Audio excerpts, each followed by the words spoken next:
Many times, antibiotics are overused due to lack of education, especially in more rural areas, differences in quality of healthcare, lack of professionally educated medical personnel, and insufficient government regulation and funding. AMR is not only a problem in rural areas, however. In the United States alone, 2 million people are infected with antibiotic-resistant bacteria, and 23,000 deaths are a direct cause of these infections.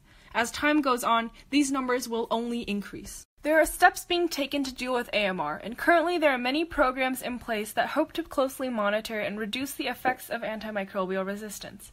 The Global Antimicrobial Resistance Surveillance System, also known as GLASS, provides surveillance of regions for AMR and collects and analyzes the data.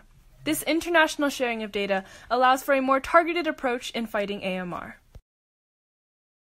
The World Health Organization, along with the heads of state in the United Nations General Assembly, established a Global Preparedness Monitoring Board, GPMB, which met for the first time in September of 2018.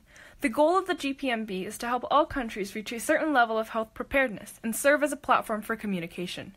This is a prevention method for future epidemics and pandemics. Health preparedness includes standardized healthcare infrastructures, research capacity and facilities, access to new drugs and treatment methods, and education programs for the general public. However, the World Health Organization is unable to make programs like the GPMB or GLASS mandatory, as that would violate national sovereignty. Because not every country is at the same level of health preparedness or is as economically able as countries like the United States and Canada, the World Health Organization urges all countries to join the programs and work together in the face of this impending crisis, as antimicrobial resistance affects everyone. Because of how new the Global Preparedness Monitoring Board is, there are many undetermined factors, like what is the GPMB able to do? How is it going to receive the funding needed to kickstart all these programs?